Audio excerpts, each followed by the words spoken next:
Hey everyone, my name is Miriam Strauss. Welcome back to my channel. In today's video, we're going to be talking about 7 of the top side hustles that you could be doing to be earning yourself at least $1,000 extra in income every month. And actually, a lot of these side hustles you could do as a main gig if you did just not want to work for like another employer and you just wanted to work for yourself. So these could also work for that as well. And I think you could honestly make up to as much as you'd like doing any of these things. So let's go ahead and jump into it. First thing on my list is selling services on either TaskRabbit, Upwork, or Fiverr. If you don't know TaskRabbit, it's probably a lesser known one. I know it's like in New York City and other major cities, but you could essentially sell your time doing a number of random little like odd jobs, anything from like building people's IKEA furniture, organizing their home or their office, or bartending for local, at-home parties or other corporate events. I mean, you can literally hire a tasker on TaskRabbit to do just about anything. It's pretty awesome. And if you're looking for people to hire for gig work, TaskRabbit is a really great place to go to get hired for or to hire for gig work. So I would definitely look into TaskRabbit. And then there's also like Fiverr and Upwork, which are much more well known. People obviously know those very well. Fiverr, of course, is for folks who want to sell a little bit more the types of services that you can do like remotely or digitally. Like if you're someone who's skilled at doing graphic design, coding, video editing, you can sell your services on Fiverr doing all of those things. And so if you wanted to make a little extra time, for example, editing YouTubers' videos for YouTube or editing other things or coding or provide your work digitally, Fiverr is really a great tool for that. So you could think about what type of skills you have to sell over Fiverr. And then Upwork is similar to that type of genre between TaskRabbit and Fiverr. And you can also go there to try to sell some services and get hired via Upwork for jobs either locally in your city. I recommend looking into Upwork and seeing what type of services you might have that are more Upwork friendly. Number 2 is going to be selling homemade products or something of that nature on Etsy. So if you're a crafty person or an artful person and you want to create like headbands or hair clips, or you make your own shoes, or you know how to sew and you can like knit scarves, whatever it is you want to do, you should look into making an Etsy shop and in your free time be creating stuff and managing your Etsy shop. So that is a really great side hustle for people who are a little bit more creative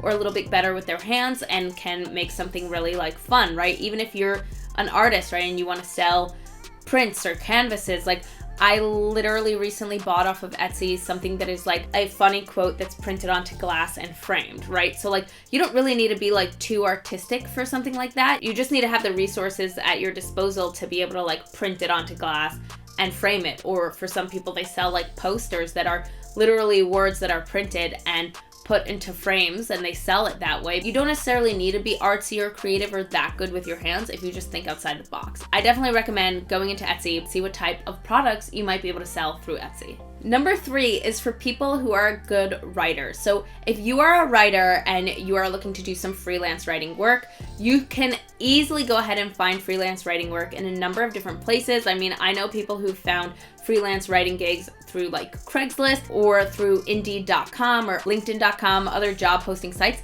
But another great website for you to definitely check out if you're a writer is Medium.com.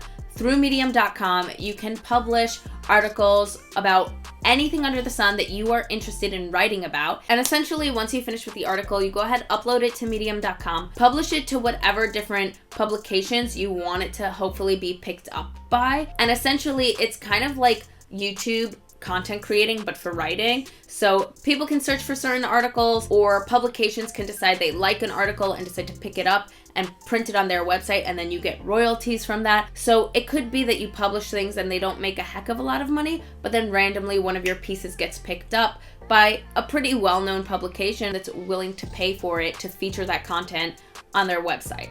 So you should go ahead and look into Medium.com, especially if you're already writing articles or already writing pieces and they already exist. You might as well just publish them and see if you can make some money from them. Item number 4 is rental income through Airbnb. Now I know what you're thinking.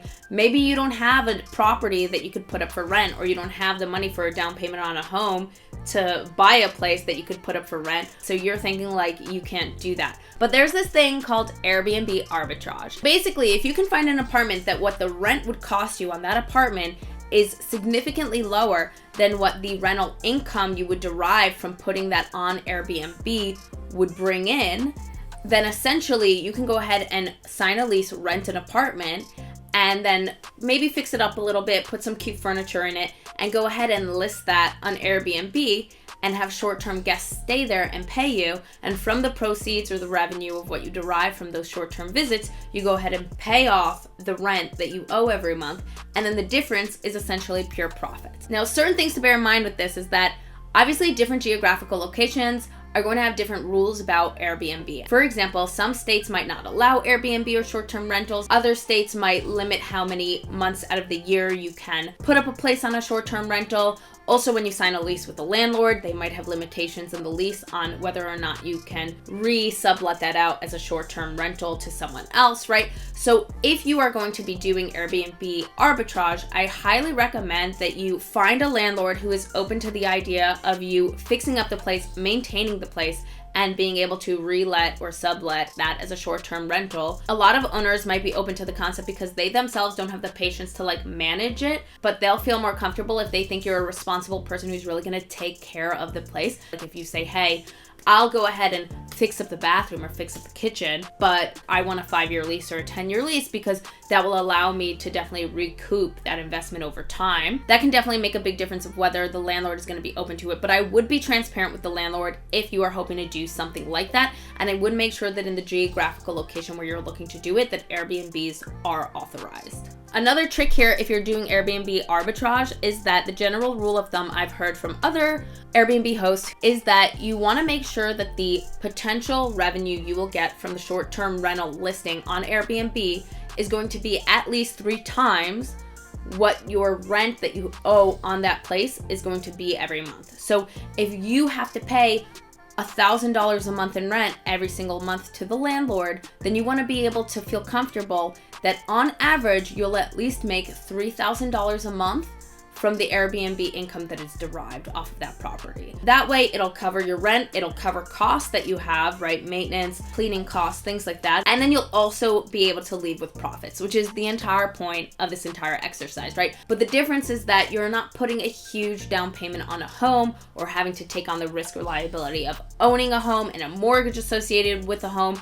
So it is a smaller risk in that you're only carrying over certain rent. But I know plenty of people who make money off of Airbnb going this model, and it works well for some, so it might work well for you. Item number 5 is actually another idea through Airbnb, but it doesn't involve property. Airbnb does have a feature where when people are traveling to certain locations, they can also buy into certain experiences.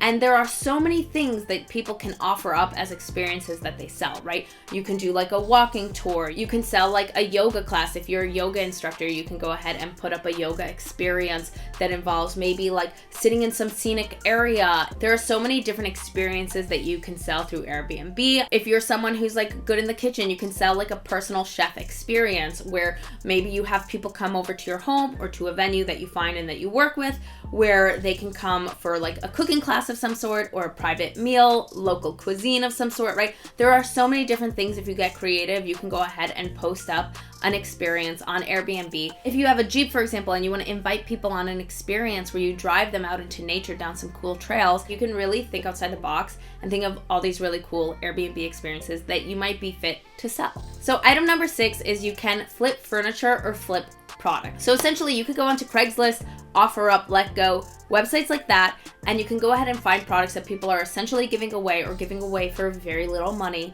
And then what you do is you either get them into better condition, if it's a wardrobe, maybe paint the exterior, maybe add different hardware instead of the existing handles, and just zhuzh it up a little bit, make it look really nice, and then you can list it back on these websites and sell it for more. You can list it on OfferUp, Etsy, Facebook Marketplace, all these different places, and you can literally just resell items that you have fixed up. The only thing that I would highly recommend though is that you take really good photos and really good videos of the product afterwards, because pictures and videos really do sell products. So if you're going to be doing this, I highly recommend that you spend a little bit extra time focusing on the photography and putting a little bit more attention to detail in the photography. And in that same vein, item number 7 is that if you have products just lying around the house, if you're someone who has a bunch of stuff just built up in your house that you no longer use, clothing you no longer use, items you no longer use, you can either, if they're in decent condition, just go ahead and list those on Facebook Marketplace or other websites like that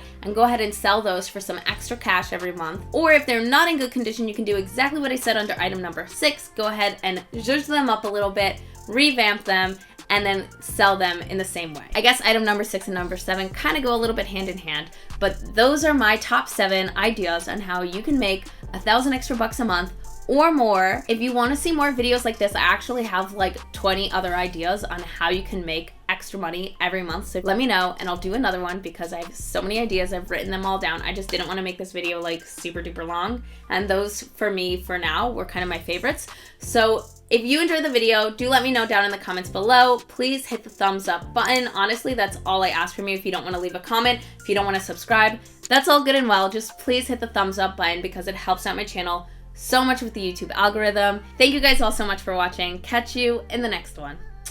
I am perfectly